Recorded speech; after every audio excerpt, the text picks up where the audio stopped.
An balima kunnafoni cakɛlaw bɔlɔlɔ matrafabaw n'o ye internetu ye aw ni ɲantuma aw bisimila maliweb.net ka don kibaru kɛnɛ kan. Bɛnkɛ? Ne. N'a ma ɲa ka ban kɔni. Ko kunnafoni kɛnɛ sigilen ni. Ayiwa. An t'a suru a kan. Sisan kɛ. An tɛ so bolili daminɛ. Kosɛbɛ. An ka minɛ kɔrɔn fɛ ou bien an ka minɛ kilebi fɛ. Mais an ka minɛ sanfɛ de ou bien an ka minɛ duguma. A minɛ Orange Money kiosque la an ka taa. Bisimila. A b'a jeli la. Ouais. Bɛnkɛ? Ne ko jɔn bɛ nana Mali la dɛ? Jɔn kɔni? Wara ni diɲɛ wuli kuma in de bɛ yen kunun ni bi ko ye. Ko di? A kɛ bɛ ka sinɔgɔ tigɛ ka bɔ jamana dɔ ɲɛ la yɛrɛ. E ka tɛ Mali kɔnɔ yan wa? Awɔ kɛ. Deux points. Bientôt des mercenaires russes pour former l'armée nationale. La France tente de casser l'accord. Nin kɔni ye nanzarakan ye bɛnkɛ ka sɔrɔ anw ma nin faamu koyi ɲaama I k'a walawala bamanankan na n'o kɛra an ka se k'a faamu ka da n'a ye ka sunɔ n'a ye ka wuli n'a ye. Bamanan mercenaire kɔni n t'o kɔrɔ dɔn bamanankan na nka fɔcogo fila bɛ yen maaw k'u ɲɛna ta o la o de ye kɛnyɛrɛ ye sɔrɔsi walima sibilangalamaw sɔrɔsi sibilangalamaw minnu b'u sibilangalama dɔrɔn ka tɛmɛ mercenaires o risilamaw dɛ ko yala olu de bɛna an ka sɔrɔsiw kalan wa ɲininkali gɛlɛn ko faransi kɔni bɛ k'a kɛcogo bɛɛ walasa ka bɛnkan in kɛ bɔnfuru la ko ye k'a cɛ ci. A mun bɛ sa ale ma? N bɛ n'a ɲɛ f'i ye o. A walawala n ye. Walewebu de ye nin fɔ. Allah. Mamada. K'a b'i komi bɛnkan bolonɔ bɛna bila bɛnkan na Mali gouvernement ani mercenaires riches dɔw cɛ a kuma bɛ yen o ko kuma kibaru cari so dɔ de y'o kuma in fɔ ka fura bɔ a woro ɲɛma o tɛ agence Reuters ye sa wa u ko k'u y'a sɔrɔ ka bɔ lasigiden kunda de ko yen ko nin mercenaires ninnu Mamada u bɛ baara kɛ cakɛda dɔ de ye n'o ye kɛnyɛrɛye cakɛda dɔ ye société de sécurité privée Wagner k'olu de bɛna Mali sɔrɔsiw former. Ayiwa kabini Faransi tulo donn'o la Faransi yɛrɛ ka gouvernement ɲɛmaaya so la yen cɛ min cɛsirilen don farafinna kungow la n'o ye le Monsieur Afrique o tɛ Christophe Bigot ye wa le Monsieur Afrique du Quai d'Orsay ale de nana Mali la b'a fɛ cogo bɛɛ la k'o bɛnkan in de wolongoton ci hali bi agence Reuters ka fɔli la dɛ ko nin groupe de mercenaires jɛkulu nin n'u bɛ baara kɛ cakɛda min na n k'i ma ko Wagner ko yala u bɛna Bamakɔ wa ɲininkali gɛlɛn. Agence Reuters kɔni y'a fɔ k'ale y'a kuma mɛn lasigiden bonda de la ko bɛnkan bɛ ɲini ka sɔrɔ u ni Mali cɛ u ka ca koyi maa 1000 ok bɛnkɛ jɔ bɛ sɔn ka formation jolen k'aw kun la dɛ u kun bon bɛ k'u kun ne kɔni ka bi k'aw kun non n'a sɔrɔ Orange Money formation y a pas de problème. O fana a bɛ mercenaires 1000 bɔ ɲɔgɔn bɔ koyi ko yala k'olu bɛna na Mali dugukolo kan wa agence Reuters ye mun fɔ o la ko nin cakɛda ye n'o ye groupe de sécurité privée Wagner ye Mamada k'u bɛna dɛ u bɛna an ka sɔrɔsiw kalan k'u jo groupe Wagner mɔgɔw Mamada olu de bɛna an ka faamaw fana ka lakana sabati protection des autorités. Agence Reuters ma da ye ko k'u y'a mɛn kibaru sɔrɔ bonda 4 bɛɛ la k'a fɔ groupe Wagner Mamada u ka sara ka ca dɛ awɔ kalo o kalo CFA wari miliyari 6 ok ayiwa n'i y'o lajɛ o bɛ taa bɛn euro wari miliyɔn 10 bɔɲɔgɔnko ma ayiwa groupe Wagner nin sa a ɲɛmaa belebeleba yɛrɛ n k'o tɔgɔ f'i ye wa cɛ jolenba don cɛfarinba ok k'a tɔgɔ f'i ye wa tɔgɔ fɔ ye ala ka bon a ka jan o don ala riche don a ni ne man jan a bɛ riche kan mɛn hali kunu a tun bɛ ka riche kan fɔ riche ka wari fɔ yan bɛnkɛ kɔni tɛrɛnkanama kɔni k'a bunte yen dɔrɔn poropopo kidin Здравствуйте. Я тɔgɔ fɔ ye Yevgeny Prigozhin. Bɛnkɛ non ni tɛ kelen ye Yevgeny Prigozhin ni tɛ kelen ye o la mercenaire bɛ yɔrɔ yɔrɔ tɛ o ye sibilangalamaw ye wa k'a ni Russie jamanakuntigi ani Russie ka jamanakuntigi ka surun dɛ Poutine kɔni ko o masurunamaba de don ninnu ka nali min fɔlen filɛ sa Babada ko i bɛ se k'a ni jamana jumɛn ta saga République centrafricaine ko kabini u y'u cogo ye k'u kɛra bagabaga belebele de ye Faransi ma ye bana bɛɛ n'a fura don ayiwa ko n'a fɔra k'olu bɛ nalen yan ko yala o tɛna kɛ bagabagaba ye Faransi ma wa menace influence ali bi agence retraite ko de koso France flende ka cegelen wuli kana Bamako no de le monsieur Afrique du Quai d'Orsay ko France ba nyini cogo bela ka ni benga in kari o kuye jumay walasa benga mi nanga gouvernement la benedo ka keni société Wagner ni yede ati be franchement u ye ma ci ka taa ali risu yɛrɛ fɛ yen dɛ Faransi jamana ɲɛmaa ye maa ci ali risu fɛ yen n t'a la a ti bɛn ayiwa an y'o mɛn tuma min na agence retraite mɔgɔw u ye weleli kɛ société in yɛrɛ la ye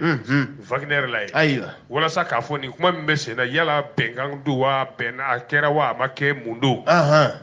ayiwa jaabi ma sɔrɔ fɔlɔ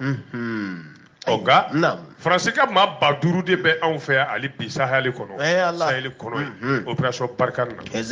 Faransi jamana ɲɛmaa sa o tɛ Emmanuel Macron ye wa ale y'a jira k'a fɔ ko Barkhane yɛrɛ ka baara kun bɛna tiɲɛ anw fɛ yan ko nka yan'o tiɲɛ ko dɔɔnin bɛ bɔ Faransi sɔrɔsiw la Mali dugukolo kan ko n'a fɔra waati kelen na ni mercenaires ka nali fɔra sɛbɛn fasiriba ko k'an ka ɲɛ jɔ nin ko in fɛ n'an ɲɛ jɔ fɛ ni min bɔra n'an y'a siga t'o la bɛnkɛ ala k'an kɛ sima ye a ko ka k'an ɲɛna bɛnkɛ sima bɛ ko caman ye kosɛbɛ si ka fisa siyɔrɔ ko siga t'o la bɛnkɛ siga t'o la dɛ bɛnkɛ ne ko kiriko jumɛn bɛ ye dɛ parce que ni tulo ŋunu kan fɛnɛ don n'o la o kiri gɛlɛnba o dun ye kiri jumɛn ye e ka tɛ bataille juridique et bras de fer judiciaire wa 2 points Cheikh Chérif Koné décide d'attaquer le décret présidentiel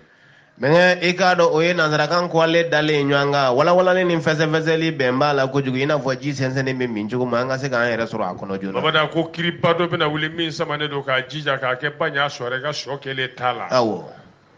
John ni Johnny cɛ Cheikh Chérif Koné k'ale de ye décision ta sa jamanakuntigi ye a ka sariya min bɔ ale kama o don k'a n'o sariya in gosi bɔgɔ jeninnen kan bɛnkɛ Cheikh Chérif Koné ye jɔn ye dɛ sariya in ye mun ye sariya nin ye mun ye n bɛna f'i de i ka ɲininkaliw ka di n ye kojugu kana hinɛ n na ɲininkali la dɛ abadan parce que n'an m'a walawala ta i ye Kotigi Traoré ale ka faamu man bon kosɛbɛ surtout denkuranin b'a bolo Bamara imagine ka ko Cheikh Mohamed Chérif Koné ye jɔn ye ale de ye avocat général près la Cour suprême sike ayiwa Bamara yɔrɔ a bɔra ka kumaba dɔw fɔ kɔsadani in na a yɛrɛ ka cakɛyɔrɔ n'o ye Cour suprême ye Bamara ka jiginnaba ta ka bin olu kan sɔrɔsi minɛnko in na a da ma fama kuma ma dɛ maaw kun sigilen don sa k'i ka dɔn u ka ɲɛmaasoba yɛrɛ n'o ye Conseil supérieur de la magistrature ye ko n'a wele ka kuma fɛ a sinamatɔn minnu bɛ yen n'o ye syndicat minnu y'a sinamatɔnw ye o dɔ tɛ référence syndicale des magistrats ye wa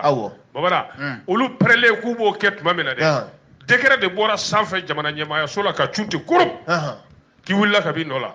an da ma fama kuma ma k'a wulila ka bɔ a nɔ la avocat général la a dun tun b'o jɔ yɛrɛ in na a tɛ san 1 bɔ yɛrɛ ayiwa Bamara ko ja nin ko an ko ɲɛna ko y'a bannen ye ko o y'a daminɛtɔ nin ko o y'a daminɛtɔ de ye dɛ an ka taa n'i y'a jateminɛ kamalen n'o ye Cheikh Chérif Koné ye Bamara k'a b'a ko bila dagajan da la dɛ a y'a kɛ cogo di bon yɔrɔ a yɛrɛ ka wuli ka bɔ a nɔ la n'an ma se k'an kɔ ka dɔɔnin fɔ o la an ka taa dɔɔnin Karijigɛ Jɔnbana ale hakili bɔra a bɔ hakili bɔra o ko Bamara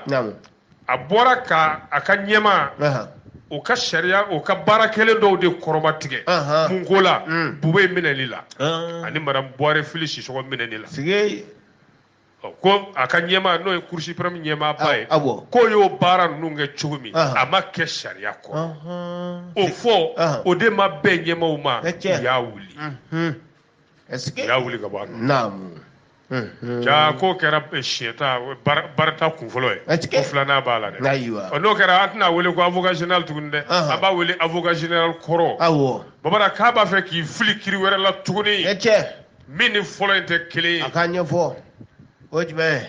o de ye sariya min taara jamana ɲɛmaa yɛrɛ fɛ ko ale Cheikh Chérif Koné ko k'ale wuli ka bɔ a nɔ la a ko sariya in fana tɛ sariya ye cogo di o ma ta sariya kɔnɔ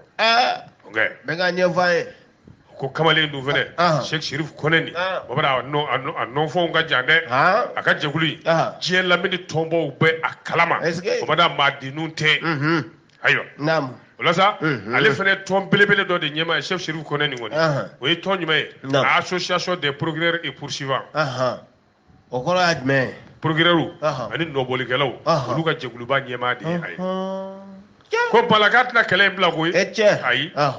babada ki ba soro bara yere de nigi tala tugu no tu avocat général kadamunga ko chama de goshilembe ko o joda in makono ko yalaw o ko munun bilalen ka joda in makono kiriko ta fanfɛ do nataw la ko yalaw yɛrɛ tɛ ka sigiyɔrɔ nege bɔ a la wa ko wa a jɛɲɔgɔn caman de bɛ yen babada olu fana tɛ ka yɛlɛ so ka kiri baara kɛcogo la dɛ cogo di a ka fɔta la babada ko bɛɛ lajɛlen faralen de ka ɲɔgɔn kan sa ale n'a ka jɛkulu Mali kɔnɔ ni Mali kɔ kan babada k'u tɛn'u tɔ to u t'a ko bila dɛ o b'a kɛ di ko k'u bɛn'u kɔ da an ka jamana ɲɛmaa ka décision kɔ a la o kɔrɔ ye mun ye ko ja Asimu Goyita président du conseil supérieur de la magistrature k'a bɛna a ka kiri fɔlɔ ye bɔgɔ jeninen kan maa fɔlɔ min bɛna wele kiri kan o bɛ kɛ Cheikh Koné ye ayiwa baasi tɛ an ka jamana sariyasow la fɔlɔ dɛ ko mɛ yan'o cɛ mamadu ko Cheikh Chérif Koné a dan b'a la i ko Ala ko ale b'a ɲɛfɔ président ye décret min ta k'ale wuli ko fiɲɛ dɔw b'a la dɛ fiɲɛ jumɛn a kun ye mun ye o ma lakɛnɛmaya a la ko n'a fɔra ale tun kan k'i yɛrɛ minɛ ka d'a ka baara cogoya kan kuma bɛ kuma la a man k'o fɔ ko président tɛ se k'ale pini o la ayi ayi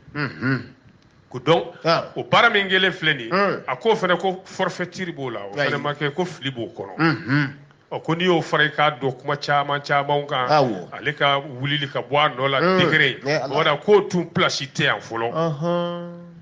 ko tiɲɛ don min jɛlen don yɛrɛ dɛ conseil supérieur a kuma bɛ se o ma olu de b'a lajɛ yala ale Cheikh Chérif Koné ye fili min kɛ fili hakɛ bɛ joli la fili in juguya bɛ cogo di la gravité des fautes c'est au conseil supérieur d'apprécier la gravité des fautes qu'on reproche aux magistrats mana fili ko mais cour suprême bureau tɛ se k'o kɛ o ayi ko n'a fɔra juge kan k'u yɛrɛ minɛ u kumacogo n'u kumayɔrɔ n'u barokɛyɔrɔ la i b'a ye ne ka barokɛyɔrɔ man ca wa monsieur le juge oui i ka barokɛyɔrɔ man ca voilà e yɛrɛ yeli ɲɛna baara don a ma nɔgɔn dɛ non i b'a fɛ k'an ye dɔrɔn t'i sigi orange direction da la i tɛ tile ban n'i ma tɛmɛ t'i ka bureau ye dɛ taa sigi i ka bureau voilà ko ne ka tɛmɛ orange da la dɔrɔn a b'i lafiya n'i bɛ se ka lafiya y'a mɛn mamada o la sa ko nin bɛna kɛ kiri kelen belebele de wulilen ye dɛ dossier jumɛn na Bugoyi ka dossier ayiwa komi n y'a f'i ye u k'u fɔra ɲɔgɔn kɔ o ko in de la ale ko ale ka ɲɛmaaba n'o ye cour suprême ɲɛmaa ye k'o ye fili kɛ Bugoyi wele cogo la ka don kaso la ale Fili Sisɔkɔbara Bɔre ko nin ye kɛlɛkura min wulitɔ ye sa n'o ye a yɛrɛ gɛnni ye ka bɔ a place la ko nin fɛnɛ bɛna kɛ walanda wɛrɛ ye kiribulon kɔnɔ babada min kun cɛcogo maa si t'a dɔn dɛ ko mɛ ko a ɲɔgɔn sama-samali kiri tigilamaw yɛrɛ ni ɲɔgɔn cɛ kiri duba kɔnɔ ye k'a ti kɛ baara nɔgɔ ye dɛ ko wa ko ni politique mɔgɔw da nana don o la bɛnkɛ A Keita de ye nin fase ni ko A Keita Ami Goita ko tɛ dɛ ale bɛ New York ye Brooklyn maninka tɛ se sɛbɛnni na bɛnkɛ faramafɛnw bɛ ɲɔgɔn kin yɔrɔ dɔn kosɛbɛ kɛ ne hakili la o tɛ zonzanni ye yɔrɔ ye ni kɔni babara nin an yɛrɛ dama ka ko ye an magistrat damaw safuru la a bɛɛ ye kelen bɛnkɛ non bɛnkɛ a bɛɛ ye kelen j'ai démissionné sinon je suis de même promotion que le magistrat Touré ne fa Touré Ramatoulaye ouais on est de la même promotion. Ok. Comme on avait cours d'appel là. Donc, il dit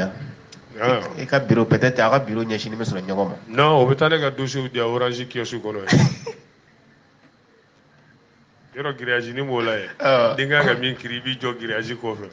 Non, ni bɔta wa cɛ. Ko bon Mamada i nɔ minɛna k'i ye Orange money 5,000 dun. Donc i bɛ kaso i bɛ san 5 kɛ kaso la. 5,000? 1,000 san kelen. San kelen. Orange kiri ma nɔgɔn dɛ.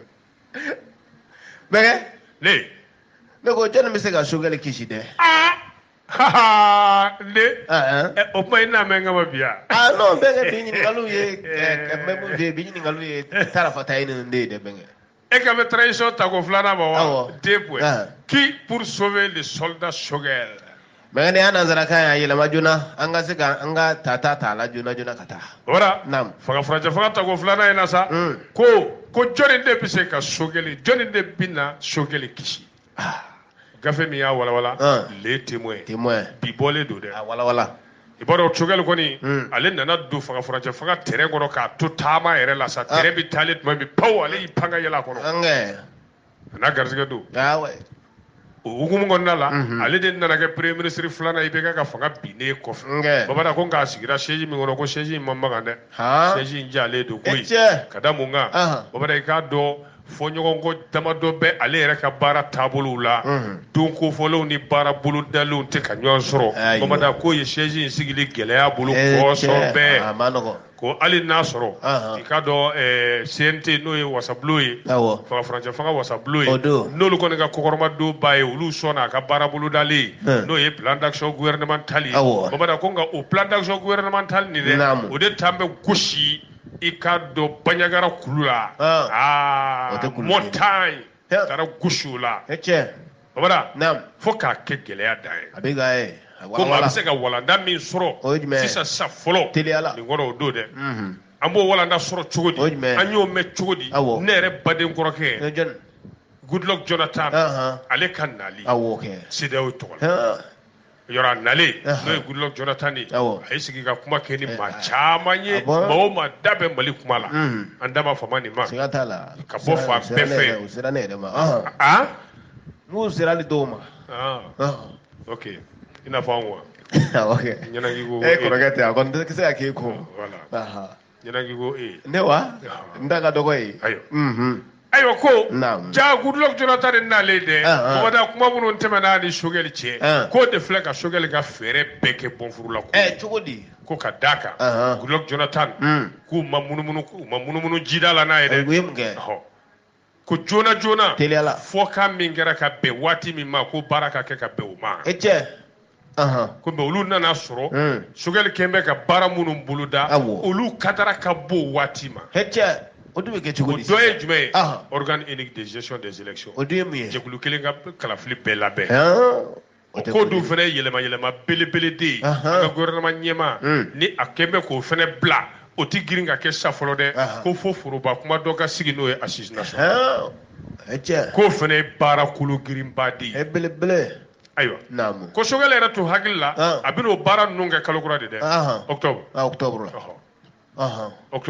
ko mais CEDEAO kuma cogo fɛ k'a bi komi CEDEAO y'i jɔ biɲɛ nun kan dɛ ko cogo di ayi u ti jɛ n'o ye ko kabini o kɛra a kɛra komi ji kɛra Shogel ka ton na kabini siden nun kɔni nana mamada ko Shogel kɛnbɛ kelenna maaden an bɛ don min i ko mele ko hali n'a sɔrɔ maa caman bɛ k'a kɔkɔrɔma don dɛ kumakanw bɛ ka wuli babada ko ka fanga farancɛ fanga ye kuntagala jɛnya babada ko ti CEDEAO ka yita ye ayiwa parti politique caman kun kɔnna k'a fɔ fɔlɔ an t'a la dɔ ti fara a kundama kan i tɛ ɲini k'o dɔ la CODEM ani jɔn Pulo ka parti olu kuma sɔn a ma Allah i tɛ ɲini ka tugun ani jɔn tuguni ne bɛnkɛ ka parti Parena Sagari Jama Cɛbilen Darame ɲini ka tuguni ani jɔn Adema ani jɔn tuguni Banankɔrɔ Cɛmɔgɔ Sagare olu tugura CODEM kɔ a bi kɛ ka bɛn a dati ma i n'a fɔ a y'a layidu ta cogo min belebele ko n'o tɛ mansin belebele min ni Shogel labɛnnen don k'a wuli n'o de ye yɛlɛmakulu gɛlɛn ninnu an da sera minnu ma organe de gestion des élections wo refondation wo assise nationale k'o ye baara kolo gɛlɛnw de ye ko mais olu man ka kɛ ɲɛbila baaraw ye o ye kɔfɛ baaraw de ye ninnu bolo ayiwa ko CEDEAO fana nana o hukumu kelen de kɔnɔ ayiwa ko de ko n'i y'a jateminɛ Mamada ko Shogel ye kabakisɛ min dan Mamada a ma falen wa falen na de ko de bɛ k'a kɛ gɛngɛrɛfɛmaa ye ko wa ala ka jɛkulu n'o ye M5 RFP k'olu tɛ se k'a kɔkɔrɔma don nin ko la ka d'a kan fanga min kun b'olu la o fana fanga yeelenna mun y'o yeelen olu yɛrɛ ka jama tigi bɔra Imam Mahmud Dicko Sikke Imam Mahmud Dicko Kwal nasrani chugal cheka dide me emsen ko adatu la tugni sike ayo naam akono kera ko boda jumembe shogeli yi ni ngali gelende jombe na kishide ni ngali ka deme doka fara transition ko no ka ni bara bulu dalu ka kwal nasra re prele doki nifla bi bara la ko a woshile re bi bara la ko debe abi politique nyedo ne aba donde mamada ko nga ko jombe na boni dingen kono hecce ñiningali gele na wete ate wole ni deme bla ñiningal ne bisa ga bo ake wole di ma dro ngene ne bisa ga bo ikana bo ba fo ay koroboro kana e ba fay ko cugodi fo wanda si bo yer da si bo bandra mer ko gomi ga dlugi ba bo mori da ci be ngani ma mi ngoni shogal ga ko mo keleme men koroboro kama race invisible Congo a be ngal le kon ma dore kon be ba ro shogal ga dlugi ba cugum na gomi ya bo men kor gomi ga dlugi babo la gomi ni ay gomi ngone ya ga dlugi babo anna yi fuji ga ba ko ra jole betu abi fuji ga bo dlugi ba ko dlugi ba jole betu gomi fe okay wa be ni shebu la ga te ma kerefe iya ba kantige wal ma ba iya be ba jogi be ni te la kere so gi re jogi de ngoni ba te bula ko be so gel bo mi ngate mo kerefe be nga radio ni na be ko tara de sababu man no na sabu yere bora sisan len shogal be ñoy to ala ga to nga ñoy orange mo ne ko no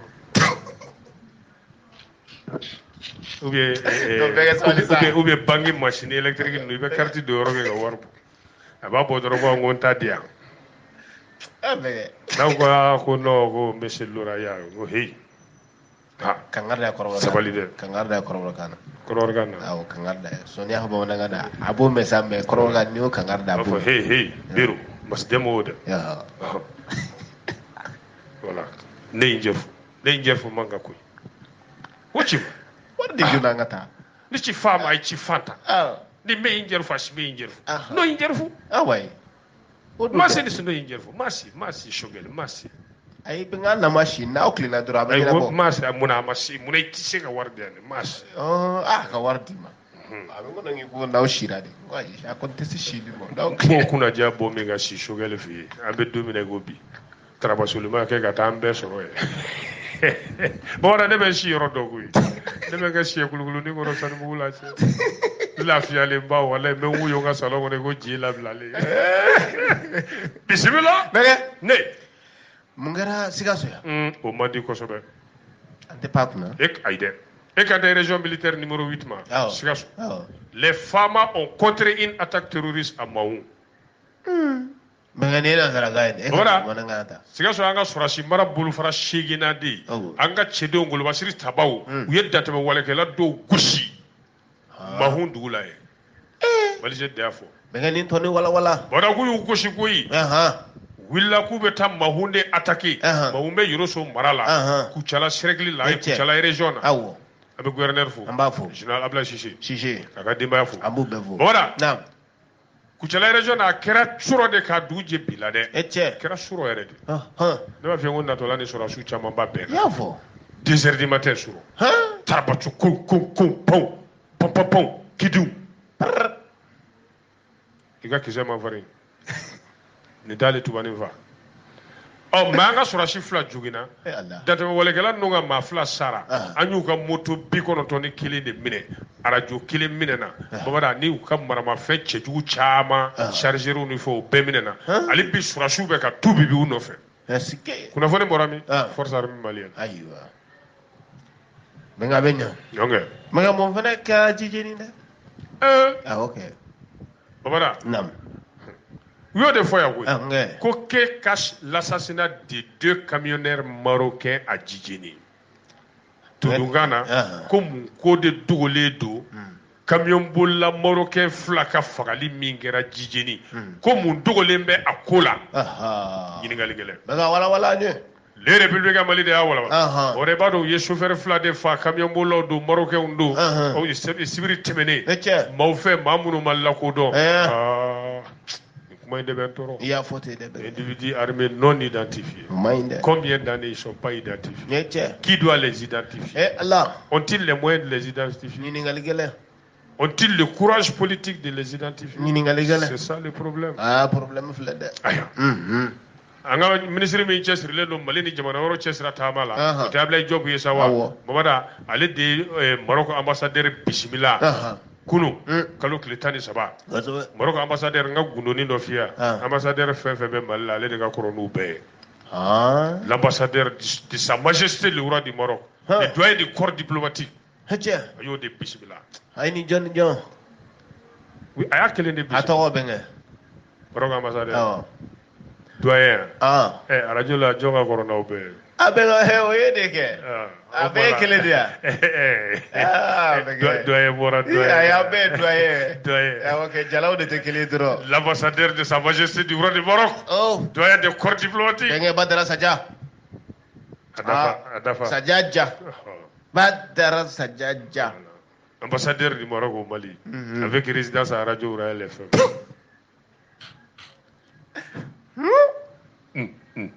ami intime de Seydou Traoré SNT voilà o daga wuli terero nyo blagata kala na Maroc aywa de bashite e safrulay nete Hassan Nasri parce que sonja le na ga mafla faran sonja be yororo neti ministre Ablaye akumana Assimi Goïta tola ka dusuma kasani sanga fochiu ko di ambassadeur ma u ka chauffeur flamin fara Allah jijeni kay maralay Allah omara kumbora Maroc u benale Bamako di ni marchandise e mobile fale dantame wala kelaw nana ka muhuci lo pom omara etsega jaflo e hinega bojugun parce que était dozoé ay bona ngo che kungolo yere garani Allah akbar ibe kise no camion vitre la ay dozoé ni sugu taw siraw ay bona o kuma camion ngo ngane kanto yoro shima munde be ni ko in ko fe awo note unana ni shufla nunyi ambassadeur yere yi wasado ani Maroc ka de munu be mallaya uyu wasado la kosobe ayo wala sa kelembe ale jogina o de Wakrim Mohamed yi togoma ale chauffeur ale jogina mais ambe dominer ko bi a jorona ko bate aka keneya la dangare maka nila u koni ya ale ladu kosobe keneya ta fanfɛ ayo babara an yɛrɛ ka ministre min cɛsirilen don ɲɛtaa ni kɛnɛya la o tɛ ministre de la santé et développement social ye wa Jamanatou Sangare ale fana taara Wakrim ni lajɛ min bananen don ayo o kɔfɛ chauffeur naaninan dɔ bɛ yen ale fana balola chauffeur naani de tun don mafiya fila fara fila kisira ayo o la sa an ka ministre ye layidu ta Maroc ambassadeur ye ko nin dantɛmɛ walekɛla ninnu k'an n'o ɲɛɲini k'u yɔrɔ ɲini k'an bolo dɔw b'o tintin kan k'u bila bɔgɔ jeninen kan u ka jɔ u ka kɛlen na babara ja maajugu ninnu nin y'a dogodogoninw ye i b'a dɔn u y'u attaqué cogo min u y'u bugu ɲɛ tu de la sira kɛrɛfɛ k'a dɔn tigitigiw bi tɛmɛ nin heure in na nin waati in na u se u ka niveau la tuma u bɔra dɔrɔn pɔn tu kɔnɔ seere dɔw y'a jira k'a fɔ k'u ɲɛda kun datugunen don ni foroko ye o de ye kabulu ye wa nɛgɛ haya duloki kun b'u kan na tubabu ta dɛ farafinta tɛ dɛ tubabu ka nɛgɛ haya duloki o de ye gilet pare-balles ye o fana kun b'u kan na ko wa ko téléphone b'u bolo u b'u to yen ka diɲɛ fan bɛɛ wele téléphone sans fil k'o fana kun b'u bolo ayiwa babara u ye nin baara kɛ a kɔnɔna fili yɔrɔ ye jumɛn ye u ma maga mobili kɔnɔ fɛn foyi la u ma maga maa bonne ninnu ka foyi de la pɔn ka taa ayiwa o don kelen fɛnɛ ja kiritigilama dɔw fɛnɛ kun ye délégation ta an ka kiriso tigilamaw jisi Kayi olu ma bɔ Kayi k'u n'u kunda Bamakɔ sa wa babada u y'olu fɛnɛ lajɔ sira Kayi jadimaw fɛ n delila ka baronin dɔ f'i ye o tɛ journal kɔnɔ dɛ mais a tiɲɛ bɛna bange sisan babada hali sini ne yɛrɛ tɛ nin ko ɲɛ dɔn mais n'an sera ma n b'i hakili lajigin o la sa kiritigilama minnu kun bɛ mobili kɔnɔ i n'a fɔ AFP y'a fɔ an ye cogo min magistrat de tun b'a kɔnɔ Musa Dirisa Gindo yɛrɛ tun b'a kɔnɔ ale ye Sam magistrat ka dɛmɛ tɔnba in Lafsali tɔnba in ale y'o secrétaire à l'organisation premier secrétaire à l'organisation u nana se Sebabugu maajugu ninnu bɔra k'u lajɔ u ka ca marifa cɛjugu de b'u bolo k'u ma a ye bɔ mobili kɔnɔ Certa mordane mobile. Hata sifili. Odu e kan bebe. Suraga. Ay bo mawli kono. Ayo. Be bora. Jiji ko alete jigi. Ko anta jigi, ko tijigi. Ayo. Ibo jiji to do. Sarafilu Kulubali. Sike Sarafilu Kulubali. Sarafilu ko alete jigi. Aka barake carte tubabulu no e carte professionnelle. Yo mena ko laje. Sarafilu Kulubali. Ko carte bo ni ka barake sebendi. Barake kare ko carte bo. Ako carte tembolo. Amaso ko di. Bo ya laje Sarafilu Kulubali. Ka nyeda la jale du. Ko ay do mobile ko na ita. E da balma ba. Banga jadi ma ki mine ki bla jagwa soro kala ba. Carte yeli do. E na ku be sara magistrat carte nya. O te. Mamada jamu inde do. Kulubali. Ne de la ka fiyo. Anyin borge. De la ka fi. Iko ngo de kitaro ko feme be Kulubali ni sura kauche. Suraka nyema bado kumbe sigaso ya tomo fo e gasi. De la kone ma ko lora. Fama ba. So ambe bono ko. Akulora. Ima nyininga muna nyenterega ki pi ngundo fo nyogo yi nimita yoro ramita. Ngo no ngo ngadi edro. Ko non. Ah bon? C'est pas ça. Ande ngo mundo. Ako parce qu'il y Kulubali. On est Kulubali cheka kele kuchu. Aya foyet. Doye were kumbe en fena Haidara. Abo frontière là, abena lide le miel. Nabita ba fo ouais petit Kulubali iga libana wa. Digo noko yara ba fo d'accord were tout. Bada logo bena charbon bena dim musoma. Dola nyani nga ngombe go Haidara ebe kani ngako. Ko petit Kulubali ya ngo ame abana. Ouais. Bobara ko ali mangain kumala ala be bawo ka hageto ko do be anga foko hali kidal manga gilali utemu ci la folo fuki ka identité la cewo ce 40 yiri ku ke Kulubali obla mu ma ci la sura su ni ga gendarme ni ga no de do ga marfani tinifli bajila kabuli ouais ye domine ako aywa yana ka mu ci nan to de karsa Kulubali uki ga papier be mi aka carte bu yaye ka photo la Kulubali bambara ki ta carte tarikh morz okro gazra brak tarikh morz gazra brak ilayhi baga alite dorando Kulubali gole o yemi fo sura kana Kulubali ka o ma mega nyume gawo e ko ne mi fo sura kana gazra brak ni signa ka bomana kana bi dafa Bawara na dona gafe kono abedo adogodogo nu na sa awo Bawara ibaro uti hine mamu no iti teme nu mi mine fo nu o ma fere ma de o ye furuba cha ke bawe les fonctionnaires les magistrats les juges comme les fonctionnaires en général sont exposés au risque da uto ko lu de chama mine nous kelena blabe sira kani garder tout la wal mani sura sute ku escorter ku ka telo lu mine ne fe farati dodo olu masuku ka yala o fama suku nunga yala o kile ayo non babara iba kalama ka fo ministre mawere ani arabadon ga hakel la fasali to mi be enfer ugo ka kemesara ni e ma mine ne bi wolo wula mine na jadi maw fe mamada be o fonctionnaire ni jiju na nyo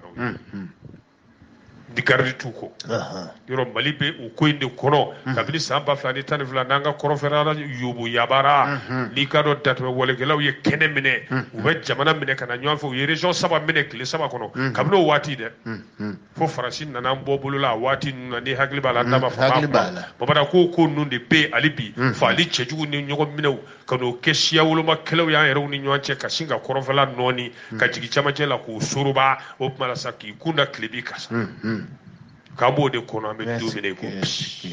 insécurité grandissante. Ala kan sabunya. Amen. Ala kan kishi. Amen. Ala kan mine baga ke Orange directeur général o kan mine. Anga kaso ke Orange ki aussi. Ya wargo gore asira hadara na sisa gore. E ko ateni ngabuya Orange mone masa. kanga dunta bege orange wari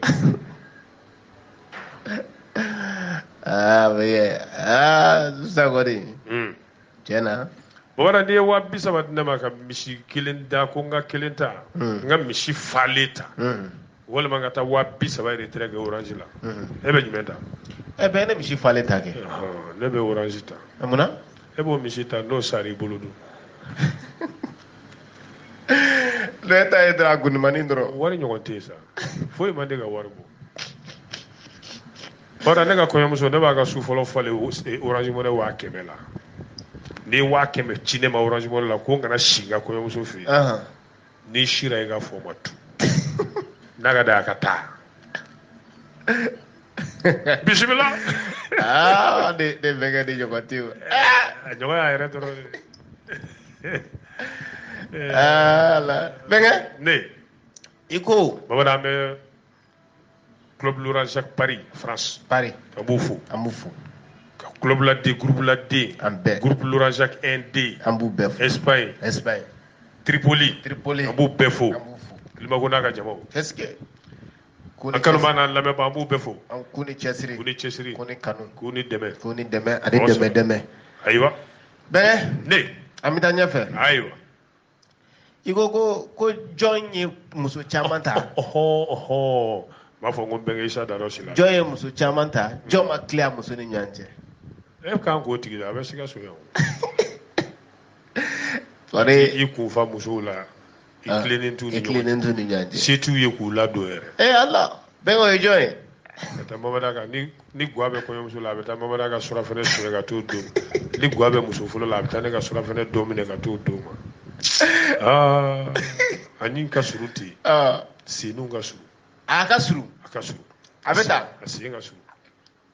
adaraka gono be ba ko mo mbalo e shebu te duma fo abada fanta te duma fo la si suru no ale doa nyera ma flika to ko ka biseli bere cheno lega mami te duma ndu no ko ma fo o kana mbali la de bari mala bora nam go iye muso chamanta nam kella diri oni nyonje la première femme ébouillante son épouse. La awo. Benga ga le wala ne. Ora ko muso folo o de flega tulu goni ga che kenema mo. Muso folo di ay chadi mu nge muso folo la. Ben che ben anya fiu. Anya voye benga. Baba mangande do asorla mangande fe akero na kedu bela jile be antna yere bla o foli la. Baba fruche abe sambi oro bonyongo la. Ka purgotora saya la de sabu tiga tulu yili ni kalama o de shirlaka. Abe sorla mu fe folo. Baba ale muso folo ta. O ya de folo baye. Allah. O mene kofe sa sambi woro andana flanata. Sikei. Baba flana inta doro ayre yi tanaka yoro mi ba do muso folo ka su tete mo dala ali ka ta silijita ati du muso folo ka do aka ta ati tema ka daire fe ga aw mani be flana fe doro flana no be wolo fo rebe flana wole ko nyarel wala awo o e folo iko sa misalla ma fo ngodo ne awo wala de global gambi ale ñaarel o deuxième bon awo o follow ina fo bafune ko ma fo ngo do de bafune jabi ko bisali la ko bisali la ko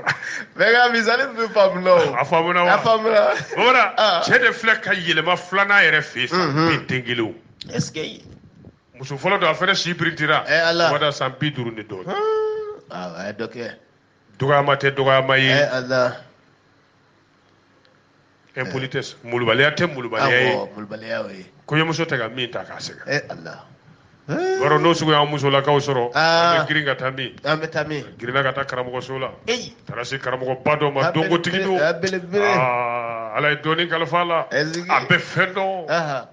andala kadi taraso ma Allah karamo mine karamo be ato karamo baye karamo ban to tara mi fi fatara warda ga baraka ya ay wardi ama wardi ama fuida ama warda ama fuidi bo karamo en to ko ma foya donc net na to ko fo parti ware marabu to ko ma faraka o doni ma ye min fɔ a ye mamada i b'o dɔn ko n'i y'a ye musonicinin bɛ ka nin k'a la ko cɛ bɛ don fɛ yen de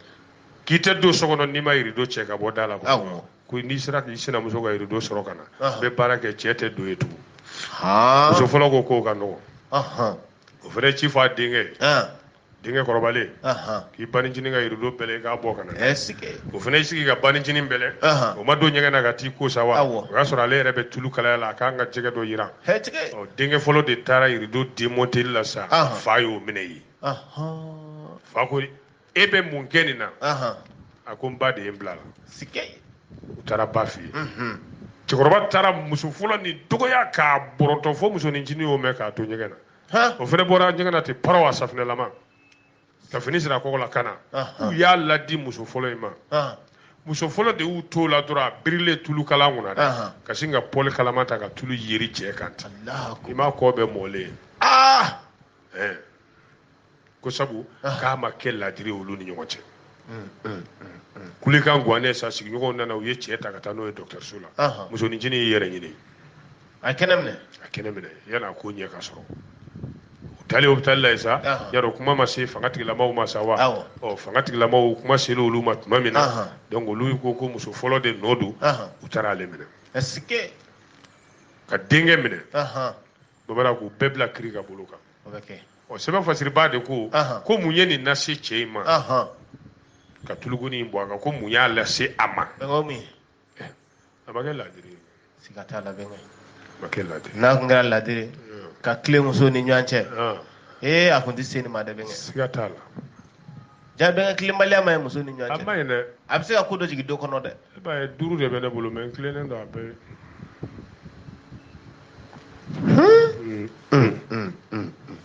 muso 5 tilennen don a bɛɛ a si ka juru jigin a si tɛ jigin nka i kɔni tɛ sa seli misirila kɔni i kɔni tɛ seli mɔgɔ kɔfɛ kɔni n ko ne tun bɛ kita gari misiri wele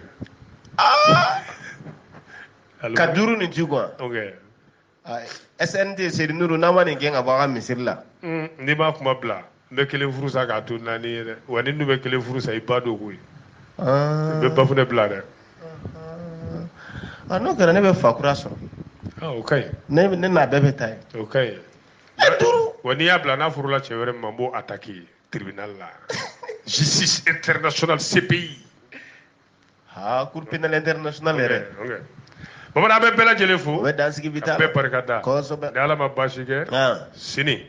nɛgɛ ɲɛ 17 kosɛbɛ n'o tana gosira tegu an tɛ ɲɔgɔn sɔrɔ nin kɛnɛ kelen kan inshallah hakɛtu b'o la sallallahu alaihi wasallam aw maa minnu sigira ka dɔnkibaru kɛnɛ lamɛn radio Urale FM kunkan fɛ bi aw tulo garisɛgɛ kɛra min ye o kɛra nin ye Mali kɔnɔ a n'a kɔ kan an n'a fɔ ko ka an na aw bɛɛ don na nataw la radio Urale FM kunkan fɛ hakɛto b'o la sallallahu alaihi wasallam aw tulo garisɛgɛ kɛra kunnafoni la kumaba minnu ye maliweb.net sanfɛla la o de ye nin ye ni ala ma an ka jɔnya jɔn an na a kan an bɛɛ kunnafoni wɛrɛw kɛnɛ kan